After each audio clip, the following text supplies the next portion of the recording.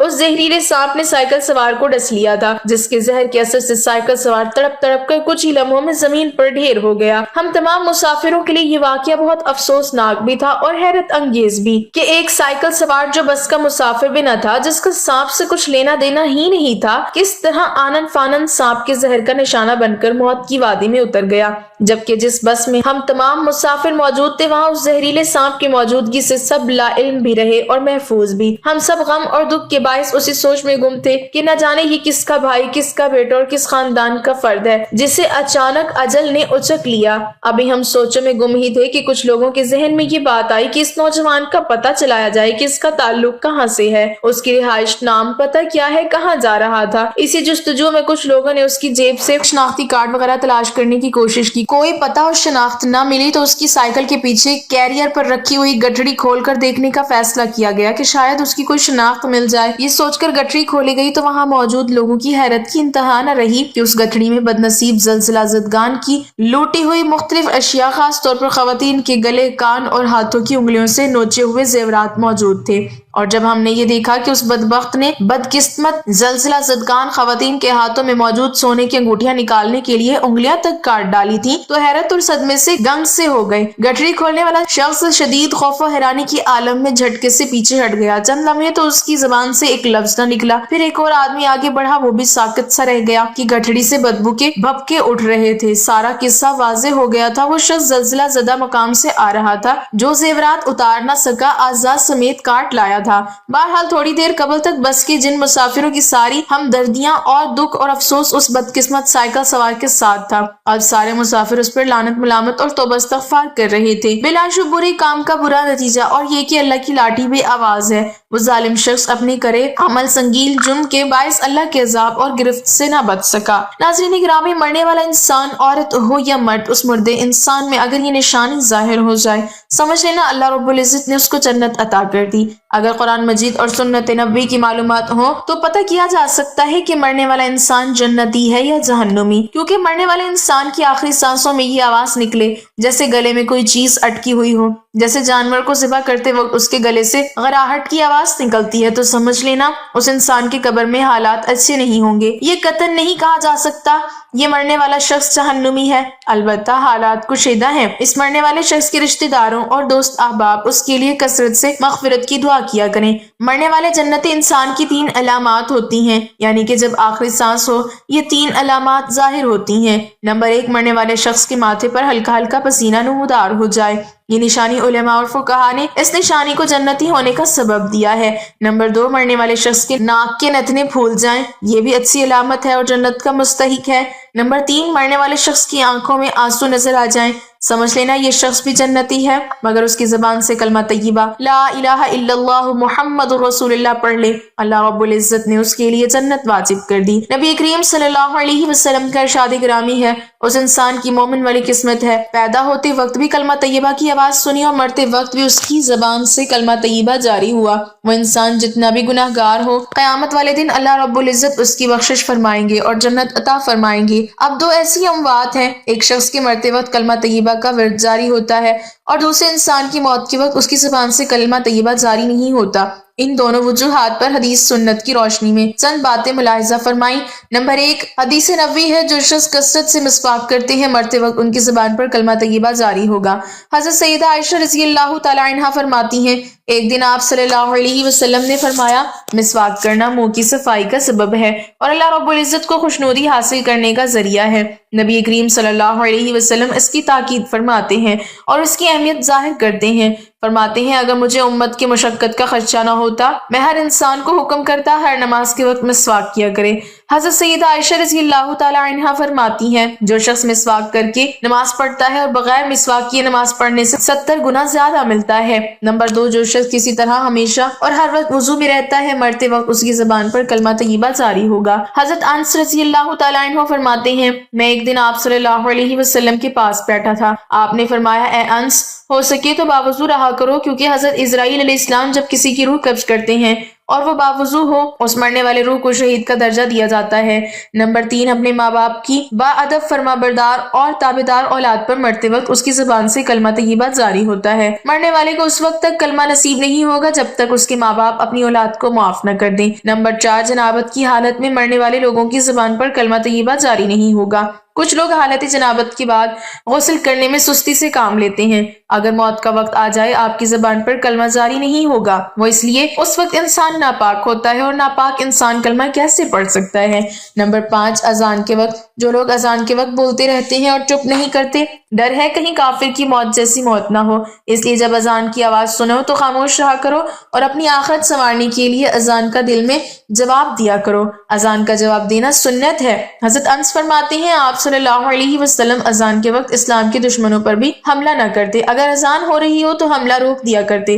ایک مرتبہ آپ صلی اللہ علیہ وسلم کی کان مبارک میں اذان کی آواز آئی اللہ اکبر اللہ اکبر، آپ نے فرمایا کیا یہ مسلمان ہے؟ دوبارہ آواز آئی اشہد ان لا الہ الا اللہ، آپ صلی اللہ علیہ وسلم نے فرمایا یہ اذان دینے والا شخص جہنم سے آزاد ہو گیا، یعنی وہ انسان جنت میں جائے گا۔ ایک حدیث مبارک صحیح بخاری میں ارشاد گرامی ہے، ناظرین گرامی موت کے وقت سکرات عالم میں موت کی سختیوں کو کلمہ طیبہ دور کرتا ہے۔ کلمہ شریف پڑھنے سے خاتمہ بالخیر ہوتا ہے، روح آسانی سے نکل جاتی ہے۔ حضرت طلحہ بن عبداللہ رضی اللہ تعالیٰ عنہ فرماتے ہیں حضرت عبداللہ رضی اللہ تعالیٰ عنہ کو فکر مند دیکھ کر کچھ لوگوں نے آپ سے عرض کی کیا بات ہے؟ آپ نے فرمایا میں نے نبی کریم صلی اللہ علیہ وسلم سے سنا تھا کوئی بھی انسان موت کے وقت یہ کلمہ پڑھ لے تکلیف کے بغیر ملک الموت روح قبض کر لیتے ہیں اور مرنے والے کا چہرہ نور سے چمکنے لگتا ہے، مگر مجھے آپ صلی اللہ علیہ وسلم سے پوچھنے کی جرت نہ ہوئی وہ کلمہ کون سا ہے۔ حضرت عمر رضی اللہ تعالیٰ عنہ نے فرمایا مجھے اس کلمے کے بارے میں معلوم ہے۔ حضرت عبداللہ نے فرمایا مجھے بتاؤ، آپ نے فرمایا نبی کریم حضرت محمد مصطفیٰ صلی اللہ علیہ وسلم جو کلمہ مبارک اپنے چچا حضرت ابو طالب کو عنایت کیا تھا، لا الہ الا اللہ محمد رسول اللہ۔ حضرت طلحہ رضی اللہ تعالیٰ عنہ نے خوش ہو کر عرض کی کیا یہی ہے؟ امیر المومنین حضرت عمر فاروق رضی اللہ تعالیٰ عنہ نے عرض کی واللہ یہی ہے۔ آپ نے فرمایا موت کا وقت مشکل ترین لمحہ ہوتا ہے، اگر تیز تلوار سے 340 بار ضرب لگائی جائے اس کی تکلیف سے جسم میں روح کی تکلیف زیادہ ہوتی ہے۔ اللہ اکبر، مگر موت کے وقت کوئی بھی انسان کلمہ طیبہ لا الہ الا اللہ محمد رسول اللہ پڑھ لے اس کو کوئی تکلیف نہ ہوگی۔ ہمیں چاہیے اپنے اس چند دن کی زندگی میں کلمہ طیبہ کی عادت ڈالیں اور کلمہ طیبہ کا ورد کرتے رہیں تاکہ مرتے وقت ہماری زبان پر کلمہ طیبہ لا الہ الا اللہ محمد رسول اللہ جاری ہو سکے۔ آمین ثم آمین۔ اللہ رب العزت ہم سب کا حامی و ناصر ہو، آمین۔